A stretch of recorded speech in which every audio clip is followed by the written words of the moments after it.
ఇది నా ఫోటో కాదు. నా దగ్గర డబ్బు లేదు, కార్ లేదు, బంగ్లాలు లేవు. 2 బ్యాచ్లుగా విడిపోవాలి, 4 వైపులా వెతకాలి. అయితే నేను భార్గవం తీసుకుని వైజాగ్ వైపు వెళ్తాను. అయితే నేను దీపక్ బెంగళూరు వైపు వెళ్తాం. అయితే నేను మీతో వస్తానచ్చి. ఏంట్రా అది? స్కూల్ పిల్లలు పాఠాలు రాయకపోతే పనిష్మెంట్ ఇచ్చినట్టు ఏంటా కొట్టడం? ఆ పక్కనే కొరడం ఉంది చూడు, అది తీసుకో.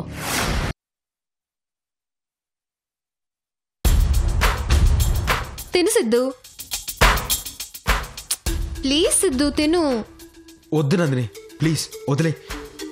తిను సిద్ధు ప్లీజ్, చిన్న పిల్లళ్ళ మారం చేయకు, తిను. వద్దన్నాను కదా. వదలని తెలుసు కదా. నందిని మంకు పట్టు పట్టకు. నువ్వు మొండితనం చూపించుకు. నువ్వు తినకపోతే పాపం మీ అమ్మా నాన్నలు కూడా తినరంట. తిను. నాకొద్దు. ఎందుకొద్దు? నేను ఇంత ప్రేమగా తినిపిస్తుంటే ఎందుకొద్దు? ఎందుకంటే అన్నంలో విషం ఉంటుంది కాబట్టి. ఎందుకంటే నీ ప్రేమ వెనకే నీడలా నీ కోపం ఉంది కాబట్టి.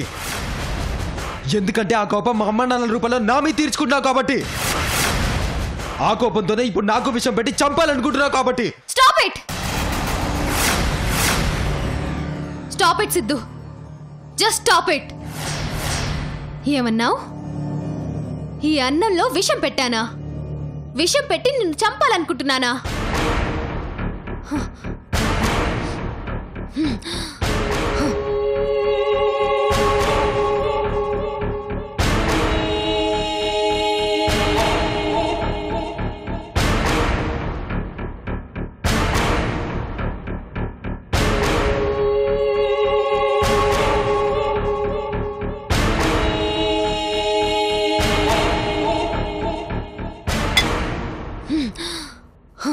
విషం పెట్టిన అన్నం నేను తిన్నాను, చచ్చిపోయానా? ఇందులో విషం పెట్టానా? ఇంకా ఏమన్నావు? నీ మీద నాకు ప్రేమ లేదా, కోపమే ఉందా?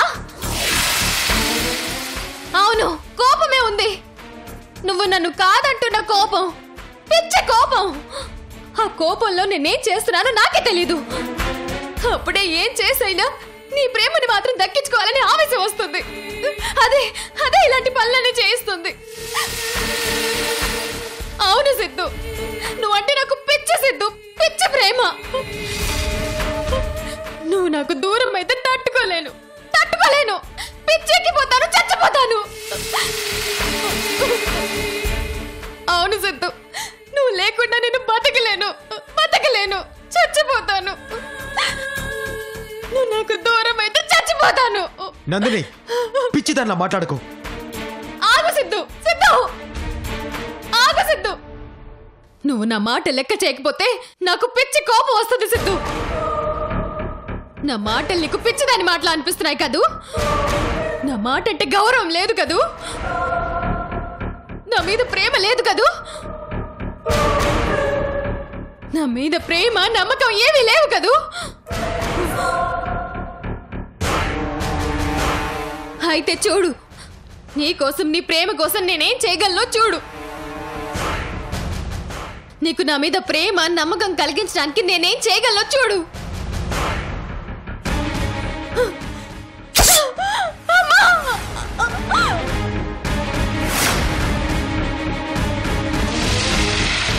నందిని, నందిని, నందిని, నీకు పిచ్చా?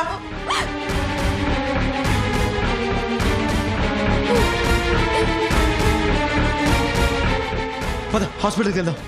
వద్దు సిద్ధు, నేనెక్కడికి రాను. నీ ప్రేమ లేకుండా నేను బతకను. నందిని పిచ్చిదన్నా మాట్లాడకు. నీ మీద నాకు ప్రేమ లేదని ఎవరన్నారు? అంటే అంటే నా మీద నీకు ప్రేమ చచ్చిపోలేదా? ప్రేమ పొడుతుంది, పెరుగుతుంది, తగ్గుతుంది, కానీ చావదు, దానికి చావు లేదు.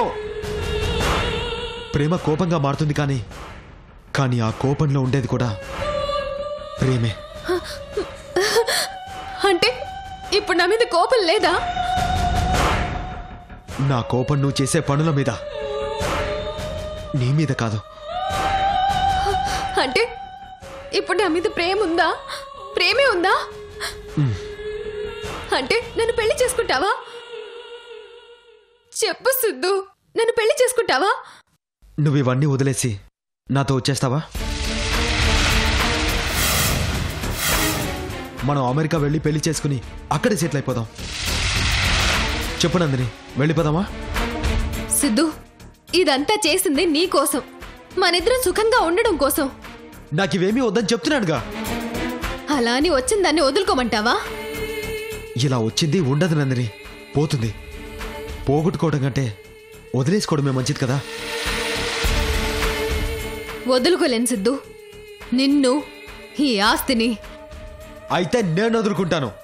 వద్దు వద్దు సిద్ధు, ప్లీజ్ నా మాట విను. నువ్వు నీ మనసు మార్చుకునే వరకు నా మనసులో నీ మీద ప్రేమ బయటికి రాదు, నీ కంటికి కనిపించదు. నువ్వు నా ప్రేమను చూడాలనుకుంటే నేను నా పాత నందినిలా చూడాలి. అలా కాదంటే నువ్వు నన్ను మర్చిపోవాలి. సిద్ధు సిద్ధు సిద్ధు,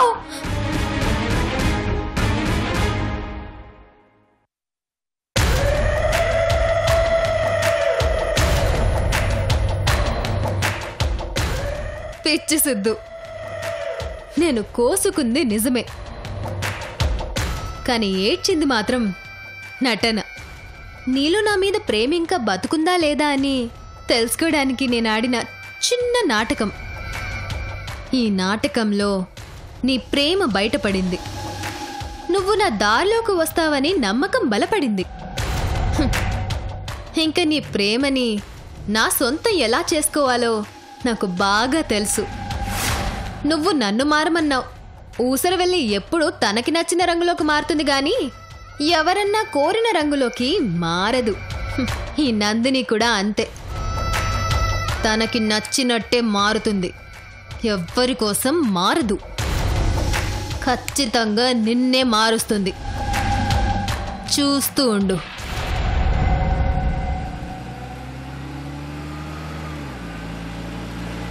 రోజీ ఎంత త్వరగా దొరికితే మనకంత మంచిది. కోర్టులో కేసు త్వరగా క్లియర్ అయిపోతుంది. మనకు ఆ నందిని బాధ తప్పిపోతుంది.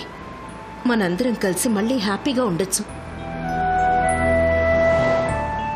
గ్రానీ కోసం అన్ని ఊళ్ళలో పోలీస్ స్టేషన్లకి నా పర్సనల్ మ్యాటర్గా మెసేజ్ పెట్టాను అర్జీ. గ్రానీ త్వరలోనే ఖచ్చితంగా మన కంటి ముందుకొస్తుంది.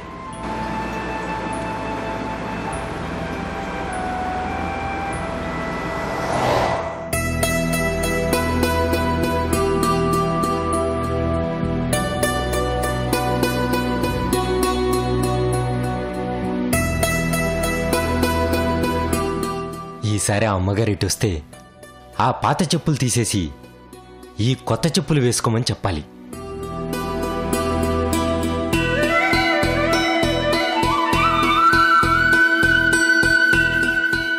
ఈ అమ్మకు నిండు నూరేళ్లు. ఇలా తలుచుకున్నానో లేదో అలా కనిపించారు.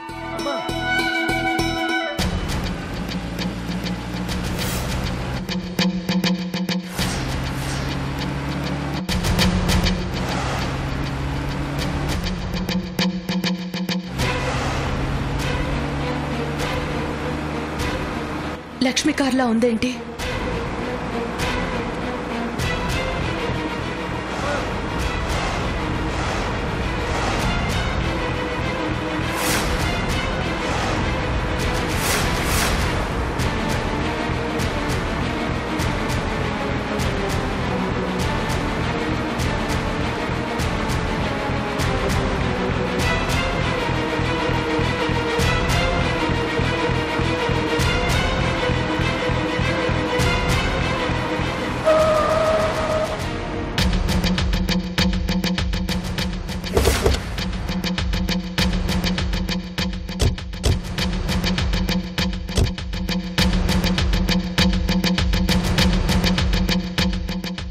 అమ్మా,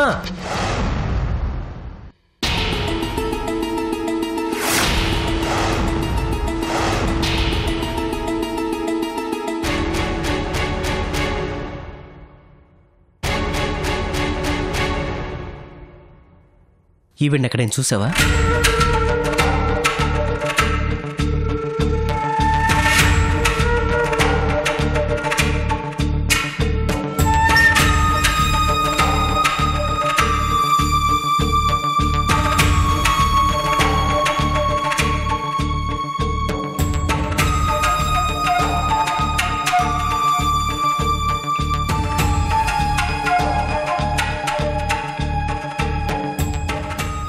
వీళ్ళని చూసి ఆవిడ దాక్కుంది.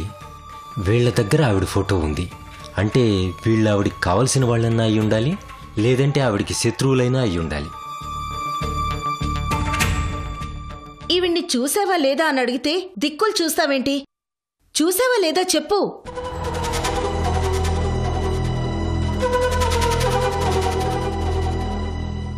ఈవిడి గురించి ఆచూకీ చెప్తే 5 లక్షలు ఇస్తాం.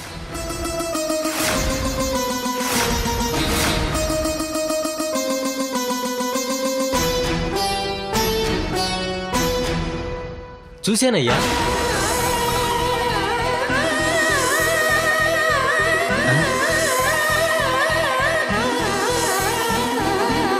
ఎప్పుడు? ఎక్కడ చూసావు? ఓ 6 నెలల కిందట హైదరాబాద్లో చూశాను.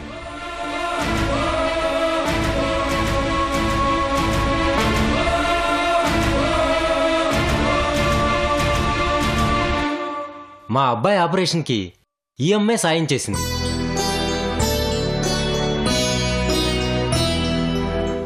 సరే గాని బాబు, మీరంతా ఈ అమ్మకి ఏమవుతారు? ఈ అమ్మకి ఏమైంది? ఆవిడ మా అత్తగారు.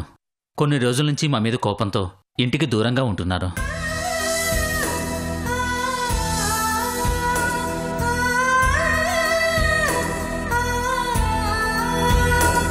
ఈవిడికి ఏం కష్టం వచ్చిందో ఏమో, అయిన వాళ్ళ నుంచి కూడా దూరమై ఊరుగాని ఊళ్ళో ఇలా దీనంగా బతుకుతోంది.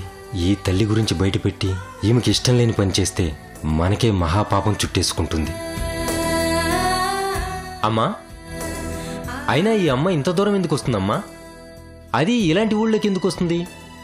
అంత బాగా బతికినోళ్ళు ఇలాంటి ఊళ్ళో బతకలేరు బాబు. ఆవిడ ఈ ఊరు వచ్చి ఉండదు, వేరే ఏదన్నా పెద్ద ఊరే వెళ్ళి ఉంటుంది. అలాంటి చోట్లకెళ్ళి వెతకండి. ఉంటామయ్యా.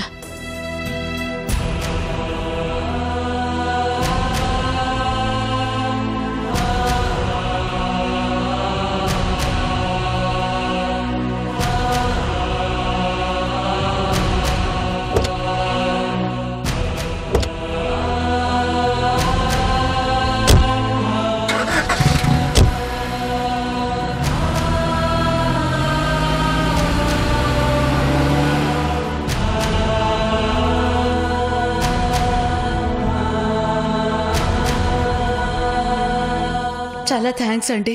అమ్మా, మీరు రోజీ గారే కదమ్మా? మరెందుకమ్మా అబద్ధం చెప్పారు? కొన్ని రోజుల వరకు నేను ఎక్కడున్నానో ఎవరికీ తెలియకూడదు. తెలిస్తే నేను మళ్ళీ అందరి మధ్యలోకి వెళ్ళాలి. వెళ్తే నేను అనుకునేవేవీ జరగవు. అందుకే నేను ఇలా ఉండాల్సి వస్తోంది. పోనీలేమ్మా, మీరు అనుకున్నది ఏదైనా బాగా జరగాలని ఆ దేవుణ్ణి కోరుకుంటాను. నీ పేరేంటి? వీరయ్యమ్మా. చాలా థ్యాంక్స్ వీరయ్య. నేను నీకు చాలా రుణపడున్నాను. అమ్మా, అంత మాట అనకండి. మీరు నాకు రుణపడి ఉంటామేంటమ్మా? మేమే మీకు ఎన్ని జన్మలెత్తినా రుణపడి ఉంటామమ్మా. లేదు వీరయ్య, నువ్వు పేదరికంలో ఉండి కూడా లక్షలొస్తాయని తెలిసి నా గురించి చెప్పలేదంటే నీ మనసు చాలా పెద్దది వీరయ్య. డబ్బుల్ని ఈ చెప్పులు కుట్టి సంపాదించొచ్చమ్మా, దొంగతనం చేసి సంపాదించొచ్చు. కానీ మనుషుల్ని మంచితనం మాత్రమే సంపాదించి పెడుతుందమ్మా. అలాంటిది డబ్బు కోసం ఒక మనిషిని ఎలా దూరం చేసుకుంటానమ్మా? అందులోనూ మీలాంటి మంచి మనిషిని అస్సలు దూరం చేసుకోలేనమ్మా. వీరయ్య, కొంతమంది వల్ల ఈ లోకం మీద నమ్మకం పోతుంటే నీలాంటి వాళ్ల వల్ల మనుషుల మీద గౌరవం, జీవితం మీద ప్రేమ చాలా పెరుగుతోంది. అంతా మీ మంచితనం తల్లి. ఇంక వెళ్తాను. మంచిదమ్మా. అమ్మా, మీరేమీ అనుకోనంటే ఒక్క మాట. ఏంటి వీరయ్య? మీకు చేయగలిగేంత పెద్దోణ్ణి కాదు, కానీ మీకేదైనా సాయం కావాలంటే చిన్నతనం అనుకోకుండా నన్ను అడగండి అమ్మా. మీకెలాంటి సాయం కావాలన్నా నాకు చేతనైనంతలో చేస్తాను. తప్పకుండా వీరయ్య. అయినా నిన్ను సాయం అడగటం చిన్నతనం కాదు, గౌరవం. నాకే అవసరం అనిపించినా నిన్ను అడుగుతాను వీరయ్య, సరేనా? చాలా సంతోషం తల్లి. వస్తాను. మంచిదమ్మా.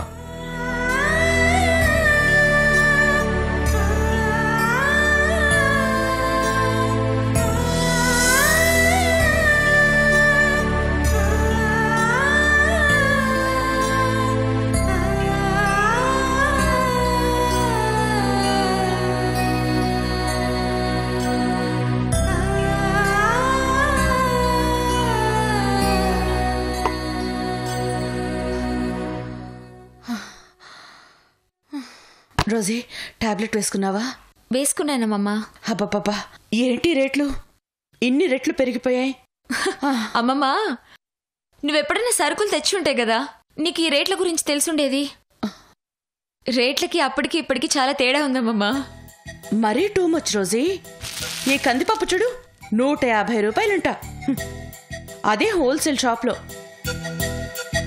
కూరగాయలు మాత్రం తక్కువ ఉన్నాయా? ఏది ముట్టుకున్నా మండిపోతుంది. ఏది ముట్టుకున్నా పావు కిలో 30కి తక్కువ లేదు. అదే హోల్సేల్ మార్కెట్లో. రోజీ గారు, రండి సుబ్బారావు గారు, కూర్చోండి. చెప్పండి. అదేనమ్మా, పంపు సరిగ్గా పనిచేయట్లేదని చెప్పారుగా, ప్లంబర్ని రమ్మన్నాను. సాయంత్రం వస్తానన్నాడు. అదే మీకు చెప్పేద్దామని వచ్చాను. అవునమ్మా, హోల్సేల్ సరుకుల మార్కెట్ ఏమో ఊరికి తూర్పున ఉంది, కూరగాయల మార్కెట్ ఏమో పడమన్న ఉంది. అంటే మీరిప్పుడు వాటి కోసం ఆ చివరి నుంచి ఈ చివరికి వెళ్ళొచ్చారా? మరి తక్కువలో దొరికేది హోల్సేల్ మార్కెట్లోనే కదండి. ఇక్కడికి అక్కడికి మహా అయితే ఓ 10-25 తేడా ఉంటుంది. అది కాస్త ఆటోలో ఈ 5 కిలోమీటర్లు వెళ్లి రావడానికి అయిపోతుంది. దానికంటే సరుకులు కూరగాయలు రెండు ఈ పక్కనే ఉన్న చిన్న మార్కెట్లో దొరుకుతాయమ్మా. మీరెళ్ళి అక్కడి నుంచి తెచ్చుకోండి. ఆటోలో తిరిగే శ్రమ కూడా తప్పుతుంది కదా. మీరు భలే వారండి. పనుడు పందిరేస్తే పిచ్చుకొచ్చి పడగొట్టిందని ఇంత కష్టపడి అంత దూరం వెళ్లేది ఆటో డబ్బులు ఆదా చేయడానికి.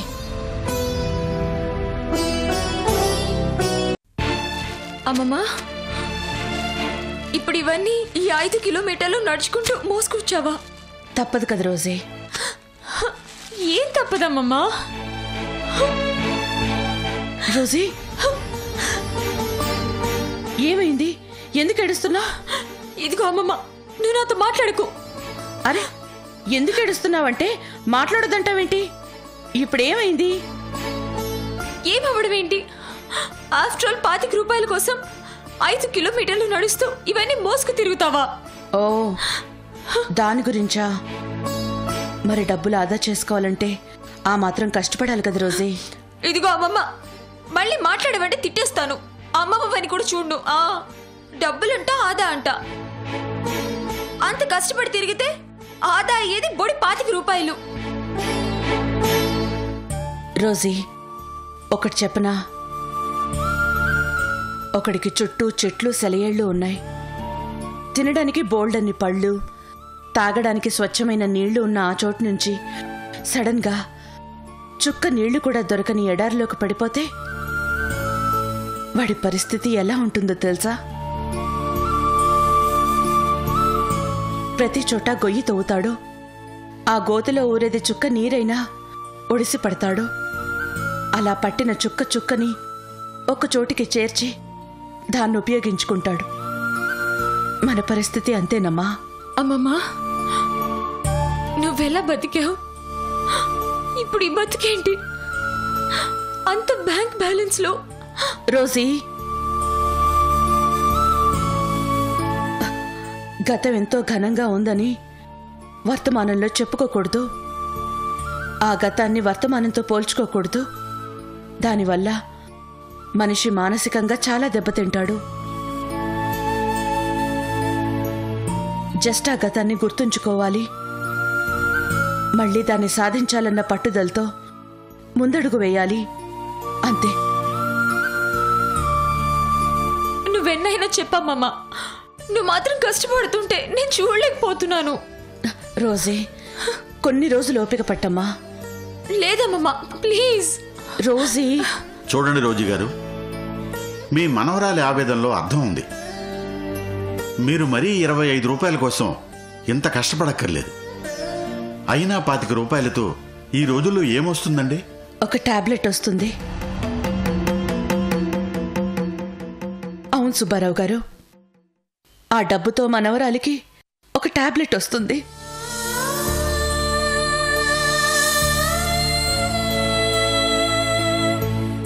నేను కొంత దూరం నడవడం వలన నాకు కొంచెం అలసట వస్తుంది. కానీ దానివల్ల నా మనవరాలికి కొంత ఆరోగ్యం వస్తుంది. నా అలసట కొంచెంసేపు కూర్చుంటే తగ్గిపోతుంది. కానీ నా మనవరాల ఆరోగ్యం ఆ టాబ్లెట్లు కొంటేనే తగ్గుతుంది. కాసేపు నా సుఖం కోసం నా మనవరాలికి ఆరోగ్యాన్ని దూరం చేయలేను కదా.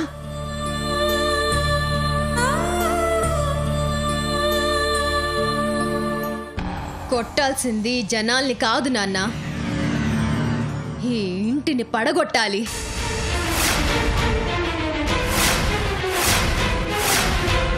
నందిని, నువ్వు ఈ పని చేయటానికి నేను ఒప్పుకోను.